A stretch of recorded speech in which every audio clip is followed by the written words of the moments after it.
interfering in the internal affairs of other countries. Third, we must build common security based on the natural law of indivisibility of security, settle disputes through dialogue, and resolve differences through consultation in order to build a more balanced, effective, and sustainable security architecture. Fourth, we must promote common development by promoting inclusive economic globalization, accelerating the implementation of the 2030 Agenda for Sustainable Development, and striving to achieve the goal of not letting any country or anyone behind.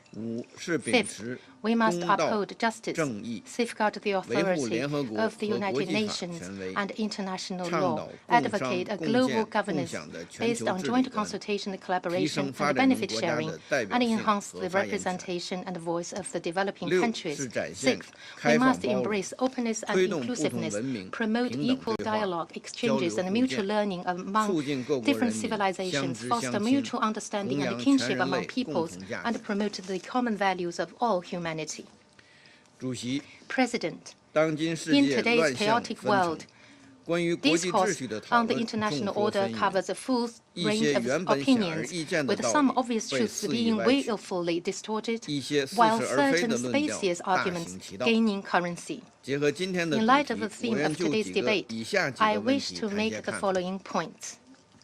First, we often hear the talk about a rules-based international order by some countries. But what kind of rules are we talking about, and who are the rule makers? No one has given us a clear and precise answer.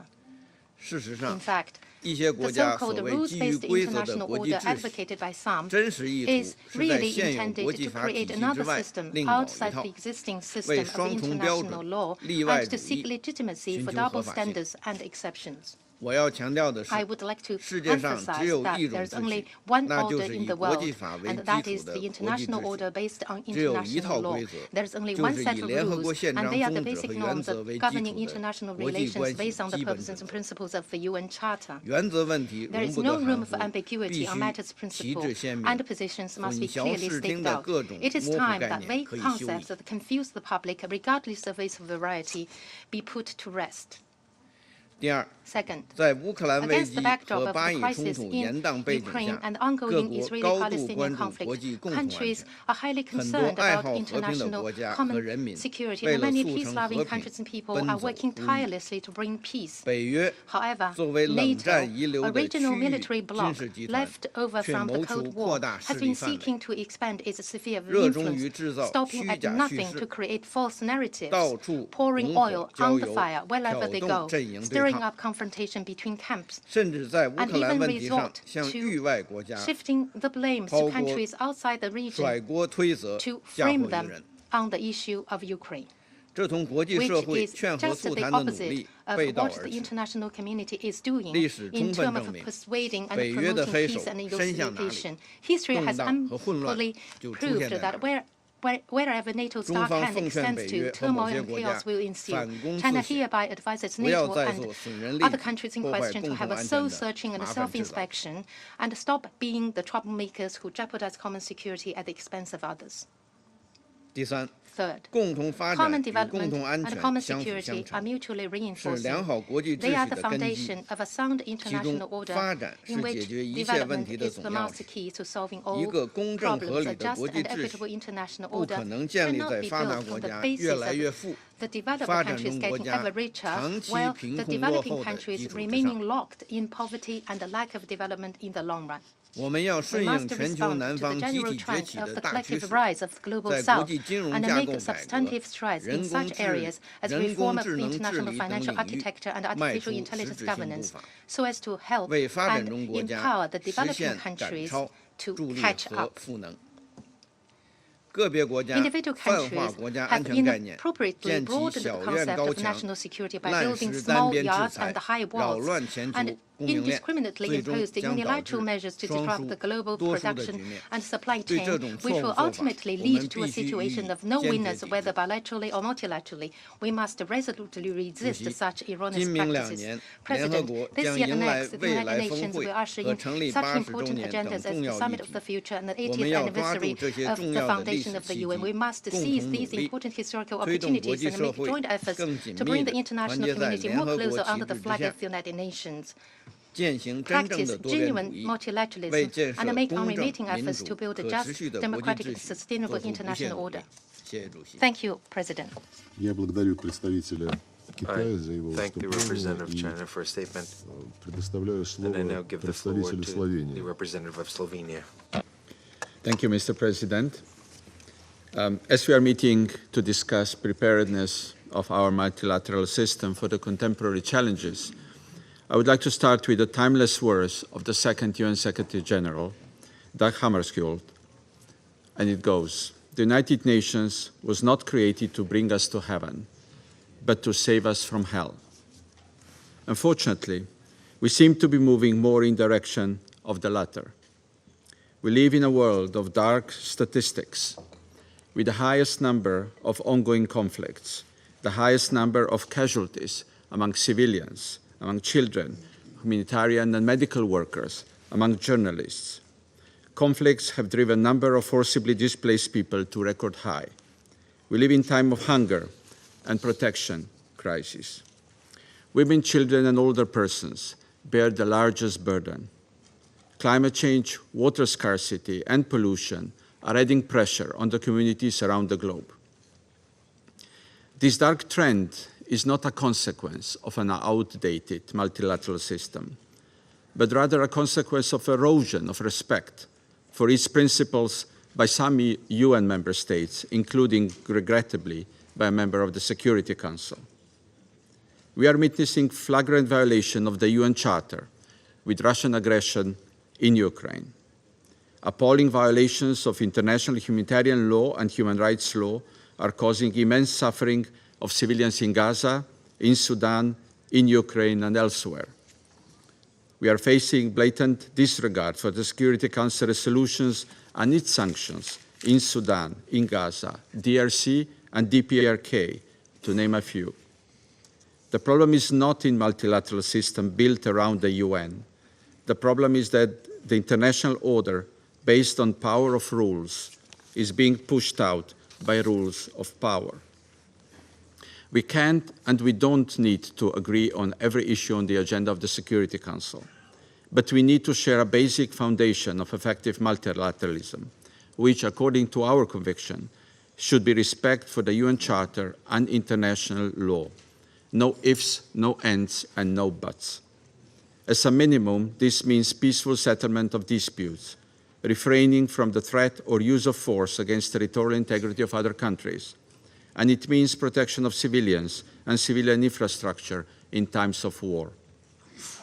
We are not experiencing the crisis of multilateralism, but rather a crisis of political will to make us comply and respect the international legal system we have all built and committed to. The world finds itself in a crisis of trust, a trust in the system and a trust in each other. Therefore, the question before us should not be whether we need a new multilateral system, but rather how we can restore political will and trust to strengthen the one we have diligently built for decades. Precondition for rebuilding trust is full respect and compliance with the principles of the UN Charter. We strongly believe we should reaffirm our collective commitment to the established international legal system by upholding the UN Charter as the cornerstone of our multilateral system. Through the codification of the international law and its progressive development, we should strengthen compliance mechanisms and accountability to ensure member states' adherence to their international obligations. The inclusive UN system needs to stay a living mechanism, ready to adapt to new realities and challenges of the modern time. We must achieve progress in the process of its revitalization and reform. The upcoming Summit for the Future presents an excellent opportunity in this regard. The UN Charter has stood the test of time, proving its relevance through many challenges of the past 8 decades. It continues to deserve, above all, our full and unconditional respect for its purposes and principles. It is on us now to effectively use the existing tools provided by the UN Charter and the international law and make our common future less daunting. Thank you. Я благодарю представителя Словении I и thank the предоставляю representative of слово Slovenia and I представителю give the Эквадора. floor to the representative of Ecuador. Gracias, presidente. Thank you, Mr. President. Agradezco a la Federación I'm grateful Rusa to the por Russian convocar este Federation debate for sobre un convening tema this central debate para la on gobernanza a global, topic that is central to global que completa los governance, debates sobre el that complements multilateralismo the organizado en los discussions años on anteriores. multilateralism organized in A previous pesar de years. haber transcurrido In casi spite 8 of décadas desde que having adoptamos la Carta de las Naciones Unidas, 8 decades almost have passed since we adopted the UN Charter in favor of a more peaceful and prosperous world. Today, the world is seeing the largest number of conflicts since the Second World War, which has led to 2 billion people, that is a quarter of all of humanity, living in places affected by war and violence, which highlights the fact that the Charter is not being implemented and has exposed multilateralism to an existential crisis. Ecuador is convinced that good faith among states is the foundation for restoring trust, which is the cornerstone of an effective, representative, and cooperative multilateralism. This is because no matter how powerful a country is, no country can confront alone transnational challenges such as a climate crisis, pandemics, terrorism, smuggling and trafficking of persons, of weapons, munitions, and drugs. All this constitutes fuel for transnational organized crime, or confronting the risks associated with new technologies, among so many other challenges that only a revitalized multilateral cooperation can confront. We must reaffirm the commitment to respect the principles enshrined in the Charter and further strengthen in the Declaration on Principles referring to relations of friendship and cooperation among states, favoring human rights, prevention and peaceful solution of disputes, sovereignty, independence, territorial integrity of states, and the non-interference into internal affairs. The permanent members of this Council have a special responsibility to preserve the principles and values on which the multilateral system has been built and to prevent their further weakening without furthering or favoring their geopolitical interests, because individual action has a decisive impact on the operation and image of the Security Council as a collegiate body. In the current atmosphere of criticism of the UN due to geostrategic fragmentation, this atmosphere conceals historic successes of the organization, such as its contribution to the process of decolonization and the non-proliferation of weapons of mass destruction, promoting economic and social progress, respect for human rights, and management of the global humanitarian system.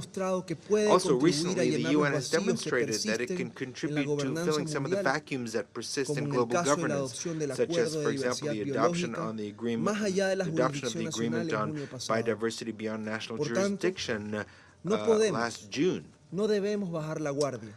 Nevertheless, we cannot and we must not lower our guard, because it's necessary to inject a greater dynamism in various processes that are underway and endeavor to persevere so that the multilateral architecture adapts itself to new realities, giving priority to the needs of the developing world. The first thing we must acknowledge is the existence of a pending debt with regard to reforming the Security Council. Ecuador continues to support an ambitious and realistic reform without any new vetoes or privileges in perpetuity. A reform that was confined to a model of democracy based on the principles of rotation, accountability, that reflects the reality and diversity of the contemporary world. However, the greatest debt that the international community has is not to have acknowledged and acted on the inherent nexus between peace and development that requires a reform of the global multilateral architecture, which includes in particular international financial institutions, which in their current structure do not respond to the urgent needs of the global South.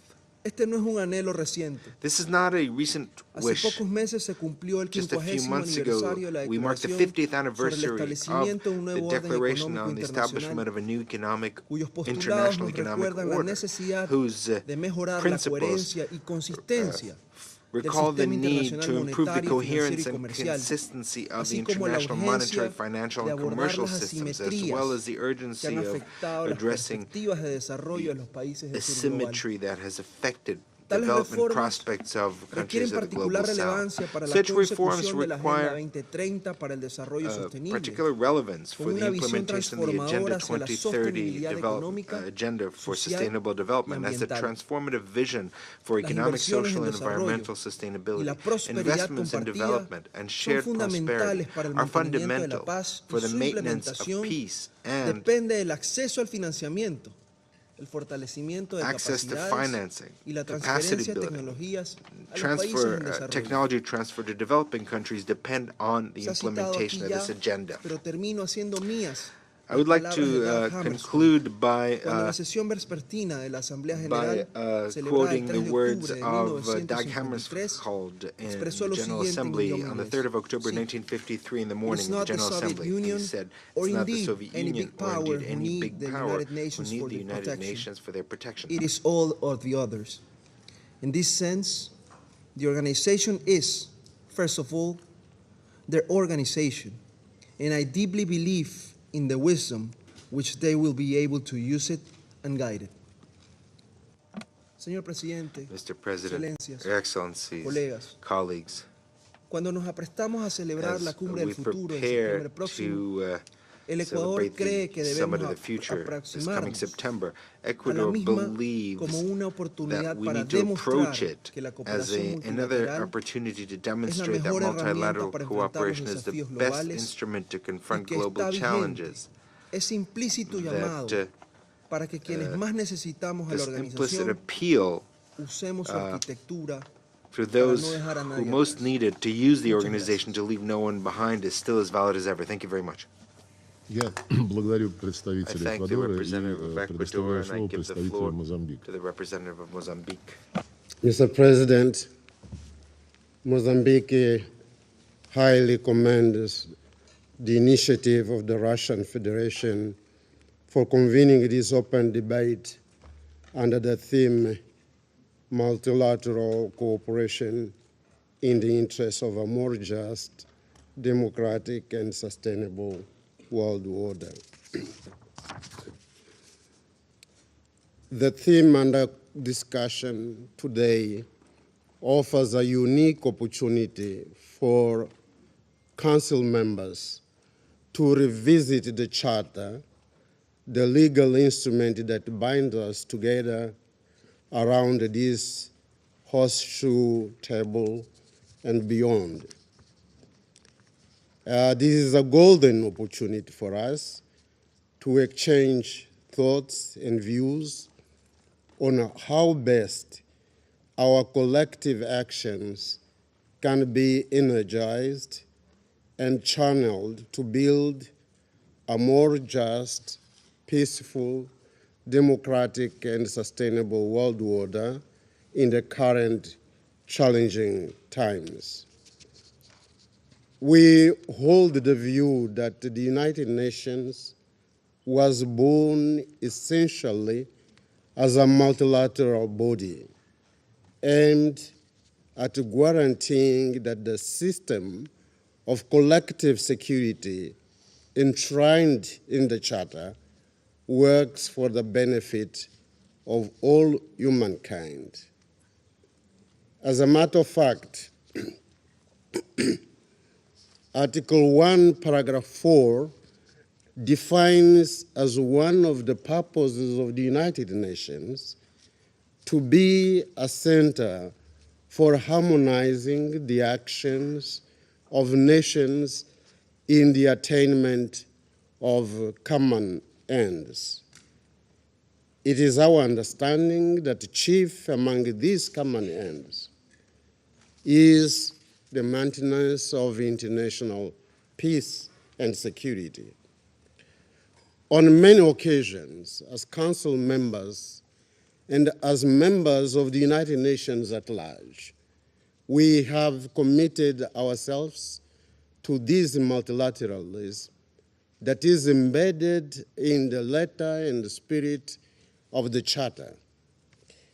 Therefore, harmonizing our actions for international peace and security means, above all, that both in the Security Council and in the General Assembly, we need, in fact, we must speak with one voice and act with one purpose in upholding the purposes and principles of the Charter. We, as Mozambique, have always believed in the organization as a locus of understanding between nations, as a fundamental instrument for prevention, a prevention, in the words of the Charter, to save the succeeding generations from the scourge of war. Since the inception of our statehood, we have embraced this framework of multilateral cooperation based on the principle of sovereign equality of the United Nations membership. We have welcomed the end of Cold War in the years 89-90. We viewed this event not as a victory of one rival over the other, but as a new and fresh departure to build a just, democratic, and sustainable world order in the interest not just of the West or of the East, but of the entire humankind. That vision, that spirit, and that courage for dialogue and mutual understanding was, in our view, the correct way to tread. Mr. President, we believe the center of the world should be and should continue to be the United Nations. That is to say, the states must be guided at all times by the Charter of the United Nations, by the tenets of international law.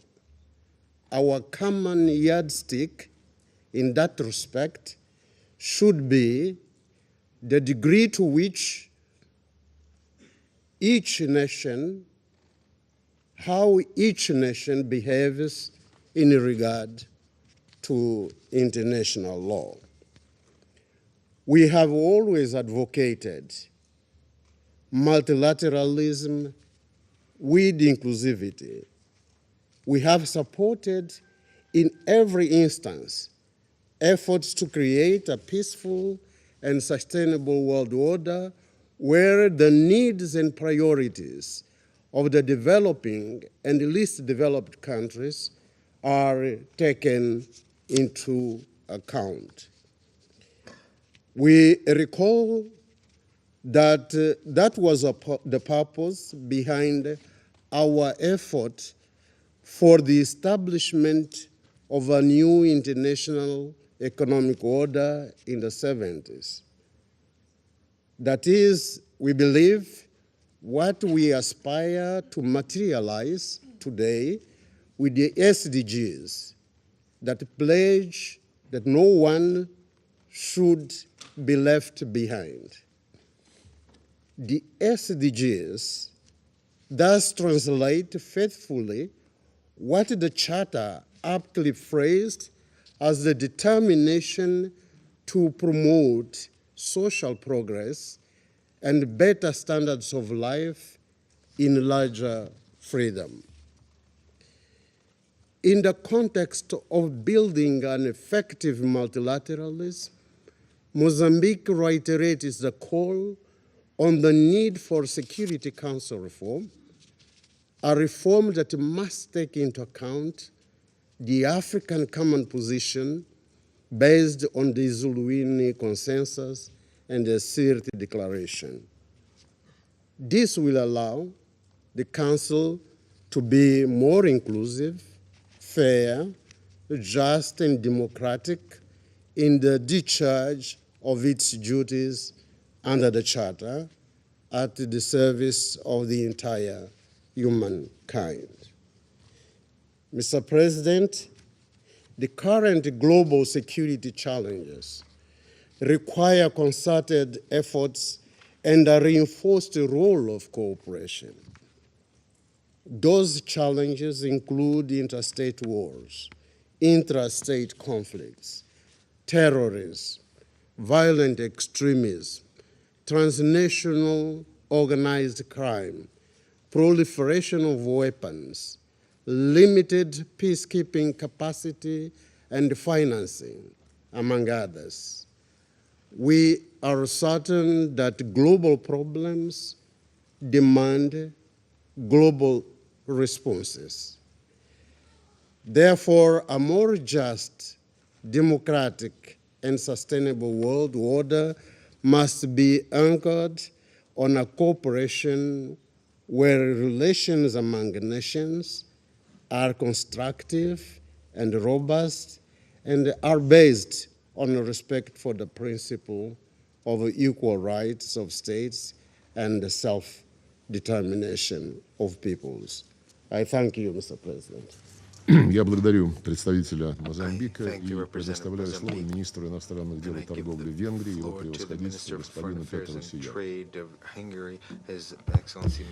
Mr. President, dear Sergei, dear colleagues, first of all, thank you so much for the opportunity to speak at the Security Council in the age of dangers, as there are around 30 countries in the world which have been suffering from armed conflicts nowadays.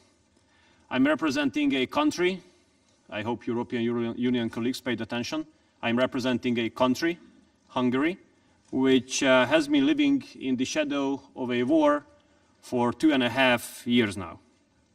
And we have been confronted with the direct consequences of this war. We have received more than 1 million refugees. We have been faced with war inflation, and we had to pay tremendously high energy prices. So I can tell you, colleagues, that a war looks totally different from the neighborhood compared to an ocean away. Thousands of people are dying.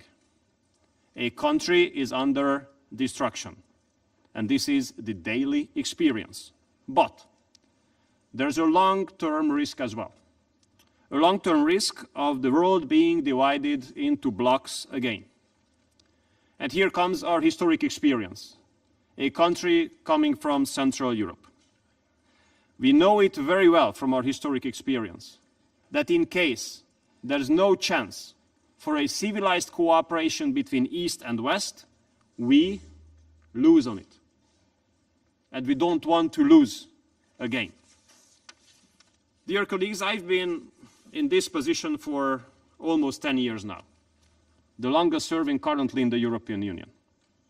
And I have to tell you that I have participated on a number of events, number of meetings in the European Union in these last 10 years, when we discussed the issue of armed conflicts and wars far away of Europe. And what was the European position always?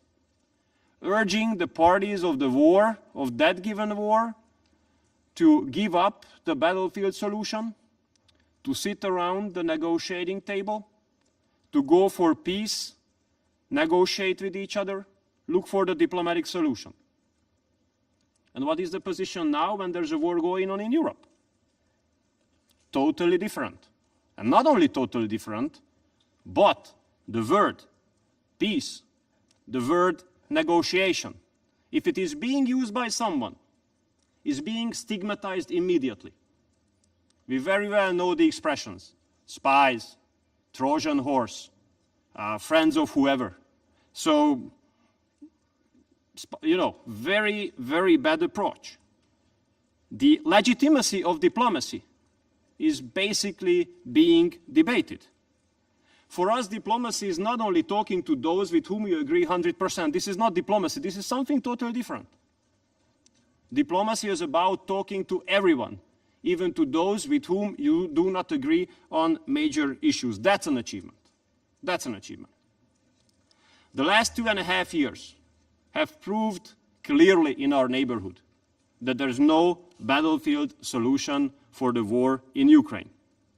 We have to give back the legitimacy for diplomacy. And I have to tell you, colleagues, this is not only unacceptable, but scandalous really scandalous that a country is being stigmatized in the 21st century just because arguing in favor of a diplomatic solution. A country is being stigmatized just because using channels of communication to talk to those with whom there might be lack of common understanding on major issues. This is totally unacceptable and scandalous. Here we are in New York, at the headquarters of the United Nations. United Nations has not been established to be a platform for like-minded countries. There are other organizations for that. UN has been established to give a platform for those who do not agree with each other, who are in a hostile relationship with each other, who are at war with each other, to talk to each other. Therefore, I think over-politicization of the UN organizations is unacceptable. And it is equally unacceptable to restrict countries from negotiate with those with whoever they want to, especially in the framework of the United Nations. Well, some of you might have heard about the fact that Hungary has taken over the presidency of the European Union as of 1st of July. Even some of you might have heard about that it doesn't make everybody happy in Europe. But, you know, we are now being under very heavy attacks, political attacks, of those European politicians who are representing a pro-war position. But I have to tell you that such kind of attacks will give us further encouragement to continue our peace mission. And we will continue our peace mission because we are living in the shadow of a war for 2.5 years. And we want peace instead of war. And only peace will make Europe great again. But in order to make Europe great again, we have to make Europe peaceful again. Thank you so much. Я благодарю его превосходительство господина Сиярта и предоставляю слово исполняющему обязанности министра иностранных дел Исламской Республики Иран, его превосходительству господину Али Багери.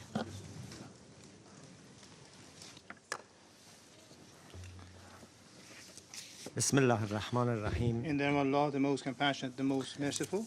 Mr. President, at the outset, I would like to congratulate the Russian Federation for assuming the presidency of the Security Council and organizing this timely initiative. Effective multilateralism is essential for ensuring international peace and security. We stress the importance of these initiatives in highlighting the need for multilateralism and underscoring the harmful consequences of selfish unilateralism. As a founding member of the United Nations, the Islamic Republic of Iran reaffirms its commitment to effective multilateralism grounded in international law and the principles of the United Nations Charter. Allow me, Mr. President, to take this opportune occasion to share a few thoughts on behalf of the Islamic Republic of Iran. Number one, the United Nations was created not only to save the succeeding generations from the scourge of war, but also to develop friendly relations among nations based on respect for the principle of equal rights and self-determination of peoples, among others. These and other lofty purposes and principles enshrined in the Charter could only be achieved through multilateral cooperation. Unilateralism is antagonistic both to peace and to justice. Number two, sovereign equality of states is the basic tenet of the United Nations system. This is based on the core principle of self-determination of every nation, according to which they are entitled to decide their own identity. The prohibition of the use of threats or force and peaceful settlement of disputes, as well as non-intervention in the internal affairs of other countries, are all purpose to protect sovereign nations from foreign aggression and to secure friendly relations among them. Unilateralism negates the United Nations' basic tenets and fundamental principles. Unilateralism is an invitation to injustice, confrontation, and war. Number 3, the United Nations, as the greatest symbol of multilateralism, is exposed to woes of unilateralism. Regrettably, the Security Council has been abused by certain permanent members for their self-centered political or strategic agendas. On the one hand, they have leveraged the Council to exert pressure on other independent sovereign states and paralyze the same body from taking any acts to stop aggression and breach of the peace by their allies. Again, a very outstanding example is the United States' decades-long vetoing of any meaningful decision to stop the Israeli regime's persistent genocide against Palestinians and its frequent aggressions against nations of the region. I wish to emphasize that Iran's support to and solidarity with the resistance groups in the region is legitimate under international law and aims to end aggression and occupation in our region. Resistance in itself serves as a response to unilateralism and the biased support extended to the Israeli occupying regime, which is committing acts of genocide in Gaza and Palestine. Number 4. Multilateralism entails respect for the division of mandates among UN organs. The Security Council's encroachment on issues beyond its mandate risks the integrity of the Charter. As international treaty, according to Article 25 of the Charter, the Council's power is not limitless or arbitrary. It cannot override customary international law and international treaties. The unjust resolutions imposed against Iran during 2006 to 2010, based on unfounded claims by the United States about Iran's peaceful nuclear program, were in clear violation of Iran's rights under NPT and at the cost of my people's fundamental human rights. Those responsible for these unlawful sanctions cannot evade accountability for the suffering inflicted on my people. So they cannot evade responsibility in this regard. Number 5.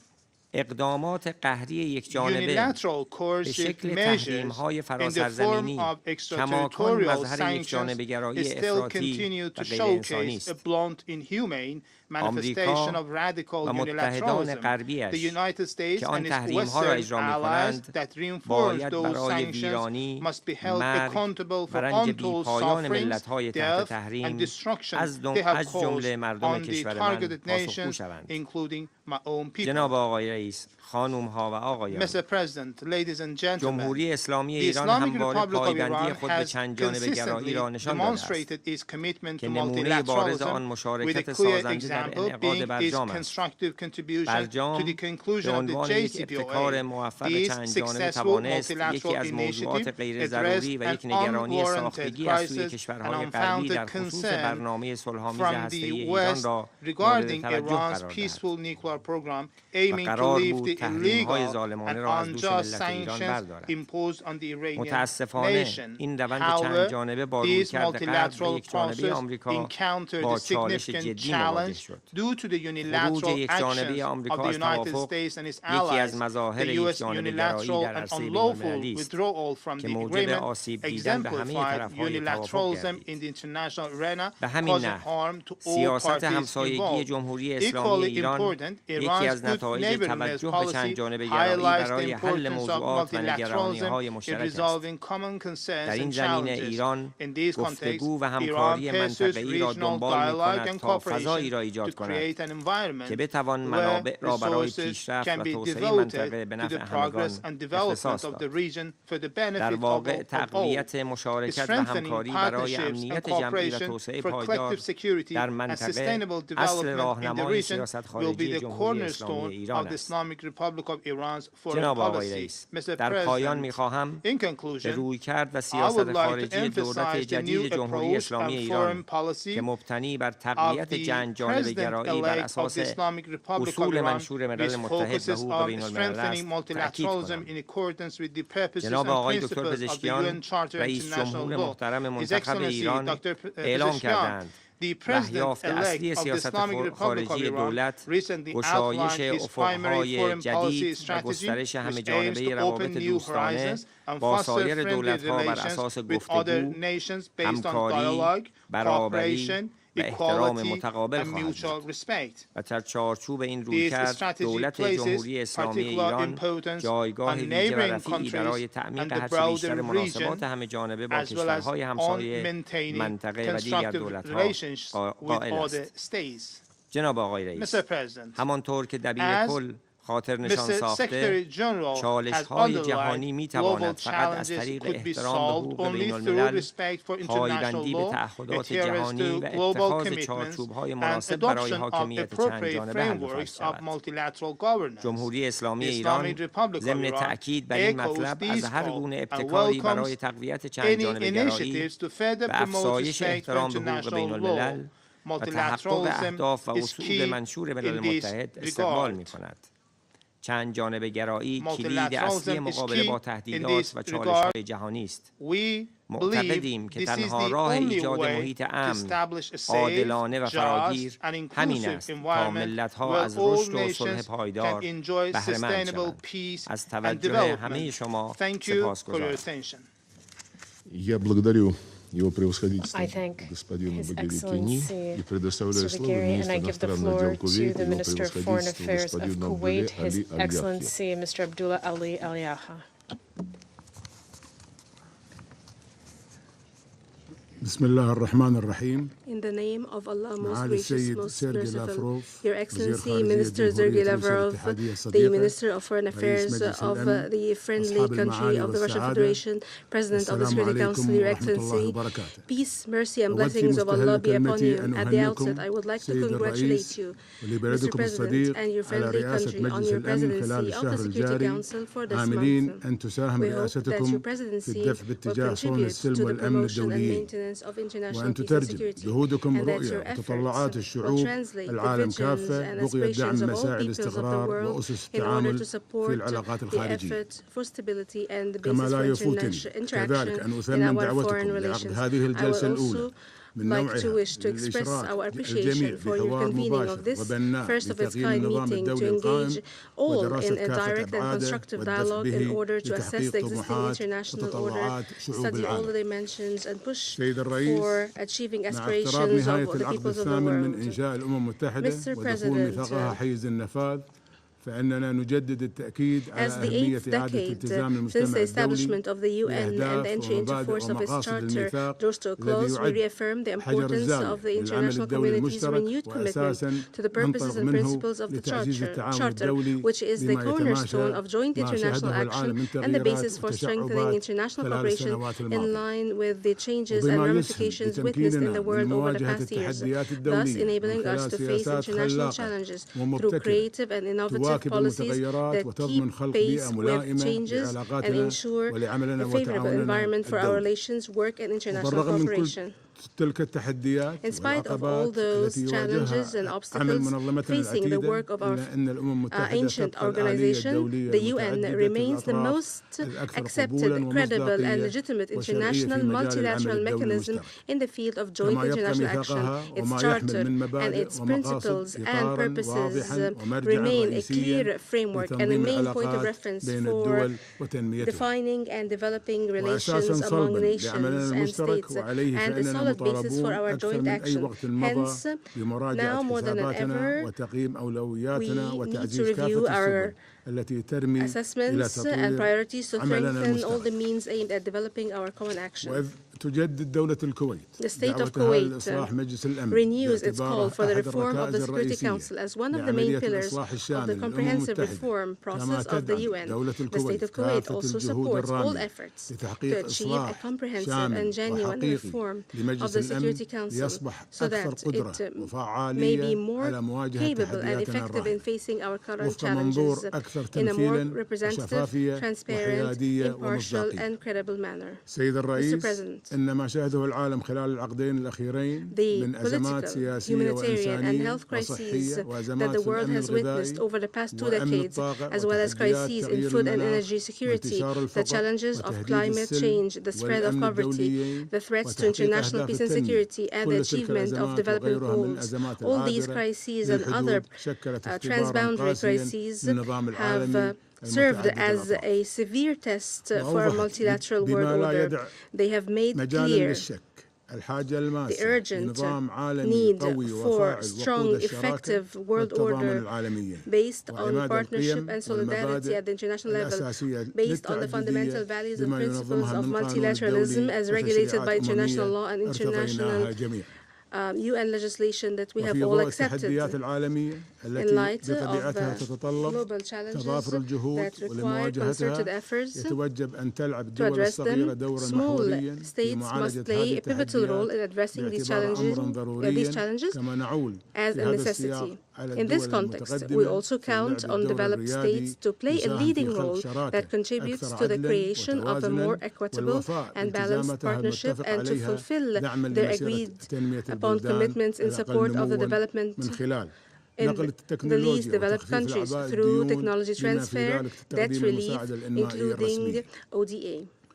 And in line with the 2030 Agenda for Sustainable Development, as well as take into consideration the development variables in order for developing states to not be left behind, especially in the global mainstream, particularly those facing special situations within the framework of new development and financing partnerships consistent with national priorities.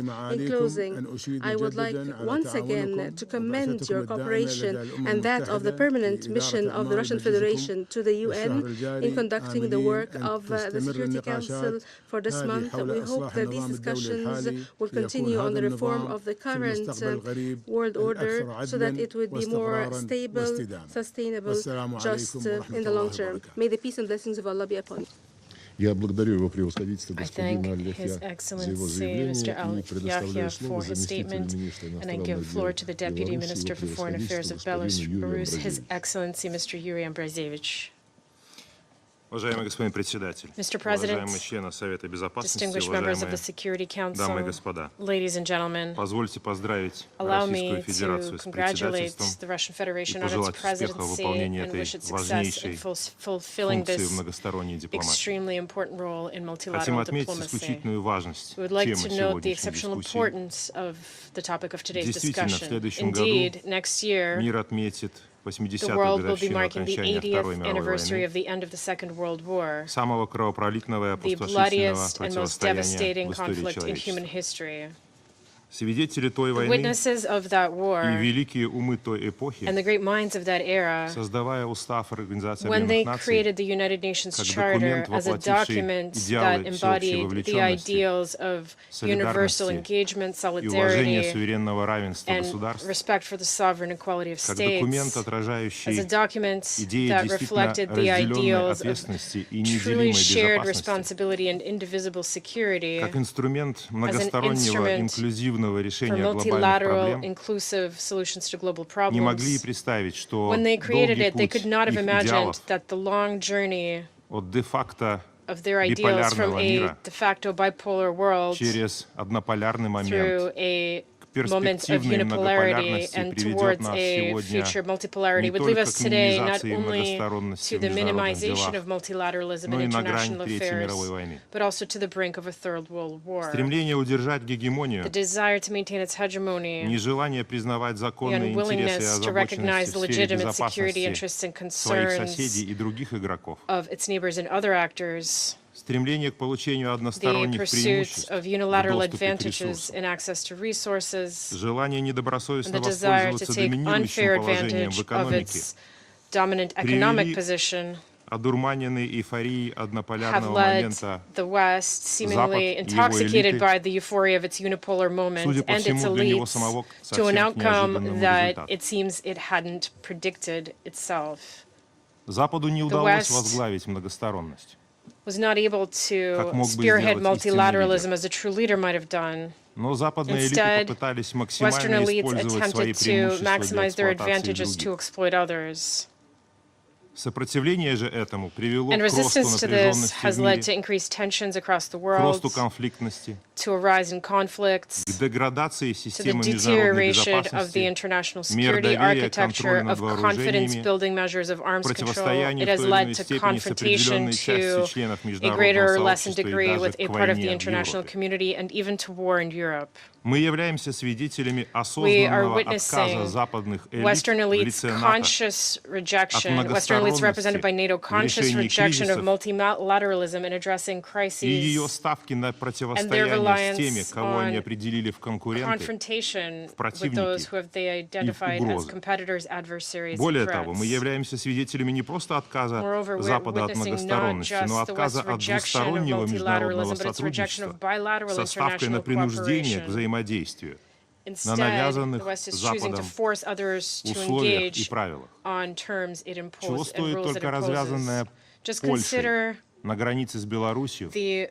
the veritable war unleashed by Poland on the border with Belarus against migrants from the south, with dozens killed and hundreds maimed by Polish security forces. Yet, despite our persistent proposals, Warsaw has completely refused to cooperate with Minsk through legal assistance and border management tools, while knowing perfectly well that only joint efforts will allow to effectively fight against criminals exploiting unfortunate migrants who are on their way from their home countries to Western Europe and primarily to Germany.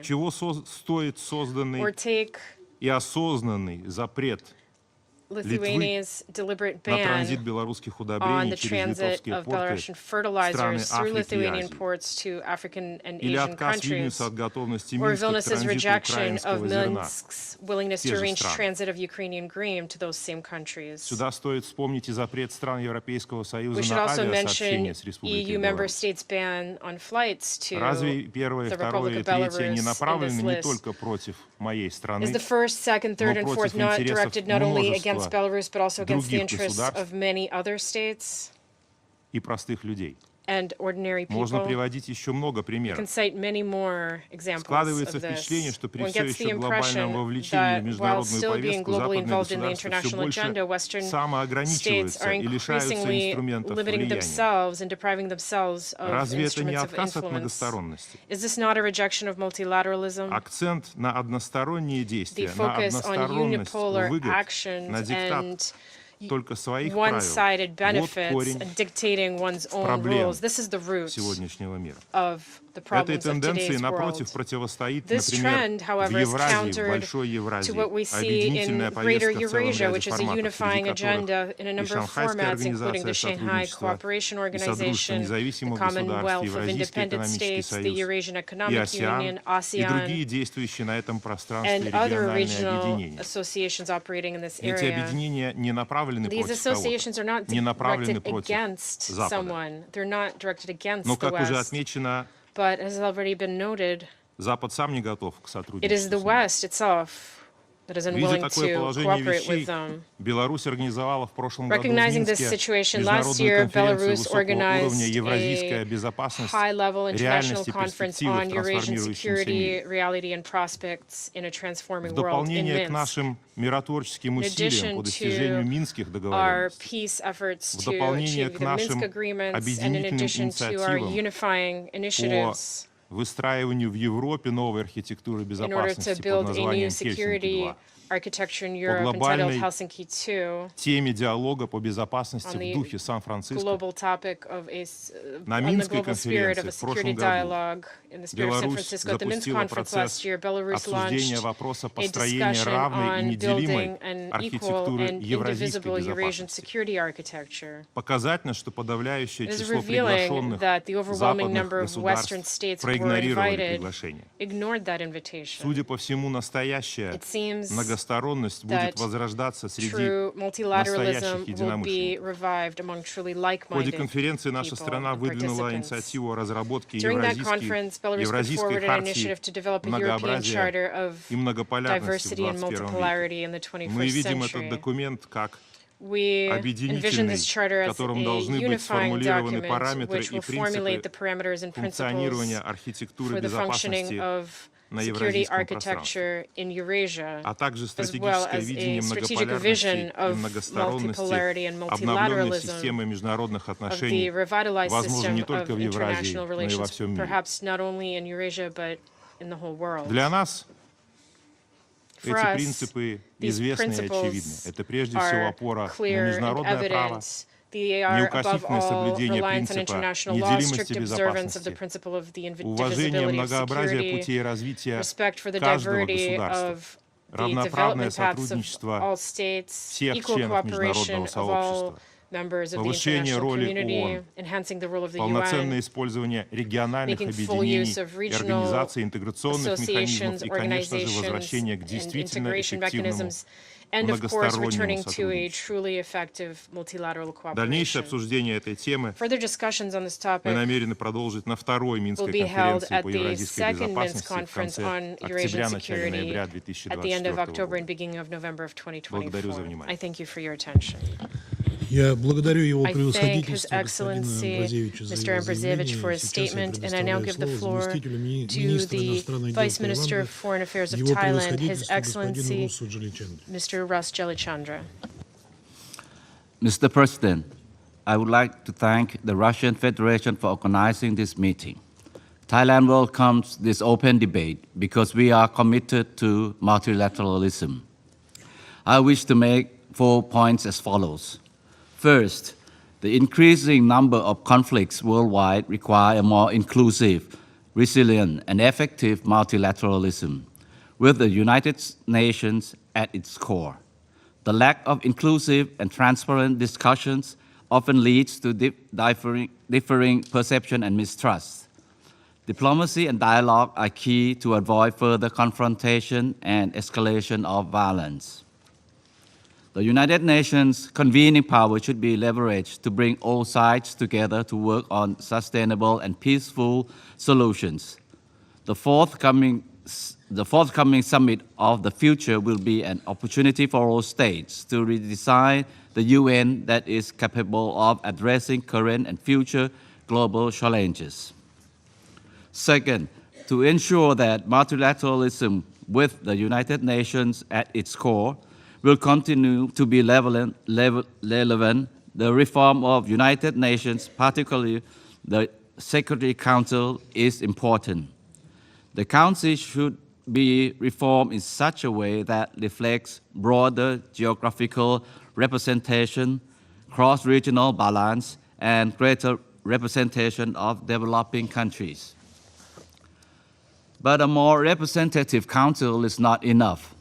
How the Security Council makes its decisions is also important. Thailand shares the view of the majority of the United Nations member states that a veto right is not a privilege, but an international responsibility. At a very minimum, all members of the Security Council should agree to refrain from blocking any draft resolution intended to prevent or stop mass atrocities. At the same time, countries should work on improving the Council working methods and increasing stakeholders' participation in the Council's meeting, which are low-hanging fruits. Third, it is important for the United Nations to work in close partnership with international financial institutions, regional organizations, and institutions and other key stakeholders. A deeper look into Chapter 8 of the Charter of United Nations on regional arrangements could be beneficial in order to achieve sustainable peace and stability in any conflict-affected area. Close dialogue and engagement with affected countries and regions are crucial. The role of women in peace and security should also be emphasized. It is important to promote women's leadership and their participation in decision-making process. Member states should continue to work together to advance the women peace and security agenda. Fourth, peace and security cannot be considered in silo. It is essential for the United Nations to take a holistic approach and strengthen the complementarities between peace, sustainable development, and human security. Peace and sustainable development are two sides of the same coin, with one reinforcing the other. To achieve this, all bodies within the United Nations system should work together in sync. The work of Security Council, the General Assembly, the ECOSOC, and all specialized agencies should be more closely coordinated. In conclusion, multilateralism with the United Nations as its core remains a vital platform for diplomacy and the pursuance of friendly relations among states. But the United Nations can only be as effective as its members. Therefore, we need to reaffirm our commitment to multilateralism and work together to make it strong, because a more just, democratic, sustainable world order cannot be achieved without the United Nations. I thank you. Я благодарю его превосходительство господина Джаличандру за его заявление. Сейчас я хотел бы напомнить всем ораторам о необходимости ограничивать продолжительность своих выступлений 3 минутами с тем, чтобы Совет мог оперативно завершить свою работу. По истечении 3 минут на ободке микрофона оратора начнет мигать световой сигнал, указывающий на необходимость завершать выступление. Сейчас я предоставляю слово Сербии. Mr. President, world of today is faced with numerous and serious challenges that necessitate close cooperation by us all, as well as responsibility in quest for proper and applicable answers. Serbia considers productive multilateralism is both necessary and achievable if we demonstrate readiness for common engagement in spirit of cooperation, compromise, and flexibility.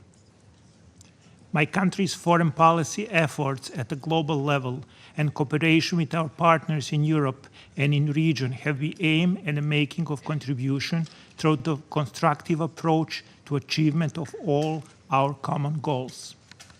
Mr. President, world situation is characterized by numerous and complex issues, multidimensional and interconnected crises and conflicts, solution of which is possible only through common and sincere efforts within multilateral framework. Serbia believes that multilateralism is the best approach in the current geopolitical situation, since it implies equitable participation by states, respect for diversity and harmonization of interests of all, with the aim of finding long-term sustainable solutions. In current circumstances of a crisis of multilateralism, conflicts in many parts of the world, and dealing with the global challenges, respect for international law and principle of United Nations Charter continue to be imperative. If we want to preserve existing international order and the foundations of development of each and every society. my country calls for intensification of efforts for overcoming differences and solving world conflicts through dialogue and full respect for United Nations Charter and international law. We emphasize deeply and share our painful lives lost in conflicts around the world, including tragic events in the Middle East and in Ukraine. We are convinced that our constructive dialogue, that only constructive dialogue and diplomatic solutions can lead to peace. All conflicts are resolved at negotiation table, and there is no valuable alternative for it. United Nations is based on a common principle and norms that supposedly guidelines for international community. If we step away from guidelines, we are bound to end in a vicious circle of selective justice. Serbia respects territorial integrity of all United Nations member states. Accordingly, we expect that other member states respect territorial integrity of Republic of Serbia under United Nations Security Council Resolution 1244 of 1999. Activities of Serbia aimed at preserving its territorial integrity and sovereignty reflects its effort to uphold principles of international law, United Nations Charter, and in the case of my country, legally binding United Nations Security Council Resolution 1244, which guarantees its sovereignty and territorial integrity. We are convinced that digital space abounds in a possible, therefore, we need to promote open, free, global, stable, and safe cyberspace in which human rights, freedoms, and rule of law are fully implemented. Our task is to make sure that digital transformation functions for everyone and that accessible, sensible interlinkage and digital inclusions are achieved. We believe that implementation of Sustainable Development Goals within 2030 Agenda represents a substantial component of global efforts in domain of eradication of poverty and hunger, greater employment, especially among young people, economic growth, greater inclusivity and improvement of quality of education system and health protection, climate change and preservation of planet for a future generation, as well as achievement of full gender equality and respect of human rights. We trust and believe that economic and social development as a key development goals of contemporary society cannot be achieved if we fail to resolutely confront other challenges of today, complexity of which overcomes capacity of individual countries or regions. Serbia conducts independent foreign policy based primarily on preserving national and state interests, yet respecting all along basic principles of international law. This is why a consistent implementation of all these principles that we agreed upon a long time ago is a key guarantor of global peace and security. Therefore, we should not abandon our effort to promote universality of basic principles of United Nations Charter, irrespective of continuity suffering of consequences of their selective implementation. It is of a paramount importance that majority of United Nations member states refuse to accept implementation of double standards. In that context, we are very thankful for all these who support Serbia's effort to maintain its own sovereignty and territorial integrity. We are in engagement that transparency and confidence building strengthen safety and security, improve sustainability, and continue to better confidence and understanding among states and peoples. I want to believe that our upcoming Summit of the Future will open a new charter in which we shall renew mutual confidence and achieve greater understanding and solidarity, creating prospects for safer and better future. In conclusion, Mr. President, I want to point again to Serbia's full commitment to values of multilateralism contained in the United Nations Charter.